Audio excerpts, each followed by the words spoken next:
अस्सलामुअलैकुम दोस्तों। पाकिस्तान और न्यूजीलैंड के दरमियान टी20 सीरीज़ का पांचवा और आखिरी मैच कल को बेसन रिजर्व वेलिंगटन के अंदर खेला जाएगा और इस मैच में तीन तब्दीलियां की जा रही हैं पाकिस्तान की प्लेइंग 11 में। और एक ऐसा खिलाड़ी भी इस प्लेइंग 11 में शामिल होने जा रहा है जिसकी 5 टी20 के अंदर सेंचुरियां हैं। और उसके अलावा इस ग्राउंड के अंदर स्टैट्स क्या हैं टी20 क्रिकेट के हवाले से, अब तक कितने मैचेस खेले गए हैं, सबसे पहले हम इसी चीज़ पर बात कर लेते हैं।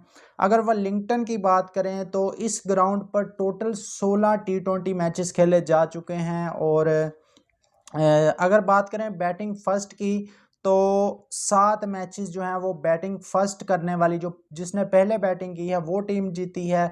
और 9 मैच जो है वो बैटिंग सेकंड बैटिंग करने वाली टीम जीती है। अगर हाईएस्ट स्कोर की बात करें तो इस ग्राउंड पर जो हाईएस्ट स्कोर है वो 219 रन्स हैं और जो लोएस्ट स्कोर है वो 101 रन्स है। और मज़े की बात यह है कि पाकिस्तान का ही लोएस्ट स्कोर है 101 रन्स, जो पाकिस्तान ने 2018 में बनाए थे न्यूजीलैंड के खिलाफ। अगर हाईएस्ट चेज की बात करें तो 216 इस ग्राउंड पर हाईएस्ट चेज भी हो चुका है। मतलब चेज इस ग्राउंड पर अच्छा होता है, बैटिंग सेकंड करने वाली जो टीम है उसको एडवांटेज मिलता है इस ग्राउंड पर। अगर बात करें एवरेज फर्स्ट इनिंग स्कोर की तो वो थोड़ा सा कम है, 156 का एवरेज फर्स्ट स्कोर है। पाकिस्तान की टीम में अब अगर चेंजेस की बात करें तो पाकिस्तानी टीम में 3 तब्दीलियां की जा रही हैं आखिरी मैच के लिए, क्योंकि जो बेंच पर खिलाड़ी बैठे हैं उनको भी मौका दिया जा रहा है अब आखिरी टी20 मैच में।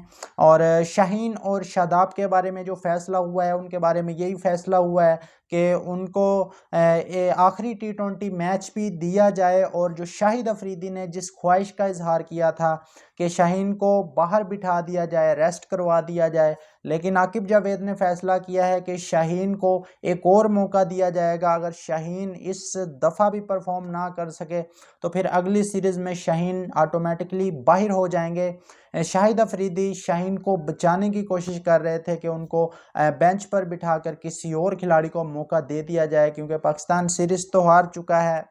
लेकिन एक मैच जो रह गया है ये भी पाकिस्तान को जीतना चाहिए और शाहीन अगर अच्छा बॉलर है तो उसको पाकिस्तान को ये आखिरी मैच जितवाना चाहिए।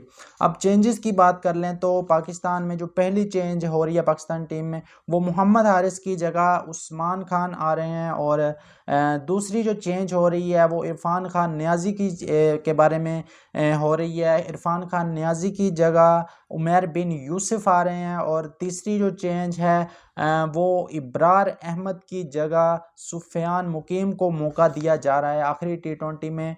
अब उमर बिन यूसुफ के बारे में ये एक्सपेक्टेड है कि वो ओपन करेंगे और उस्मान खान नंबर 4 पर खेलेंगे। उस्मान खान पाकिस्तान की तरफ से 18 टी20 मैचेस खेल चुके हैं, 16 दफ़ा उन्होंने बैटिंग की है, बारी ली है और उसमें उनका कोई अच्छा रिकॉर्ड नहीं है, सिर्फ 122 का स्ट्राइक रेट है, 232 कुल रन्स किए हैं अब तक उस्मान खान ने और 150 है।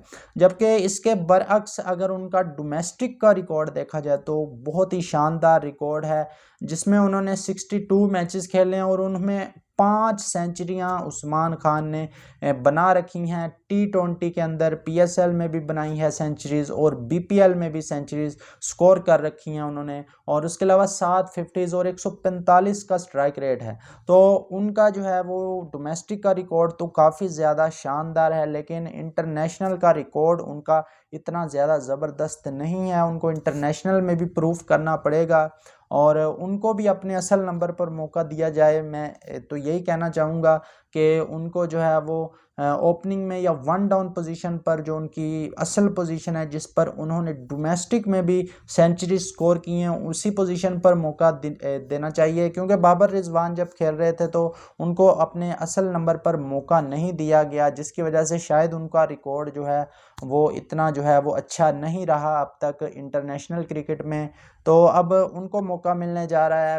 Wish him best of luck कि वो पाकिस्तान टीम के लिए अच्छा करें और पाकिस्तान टीम को मैच जितवाएं।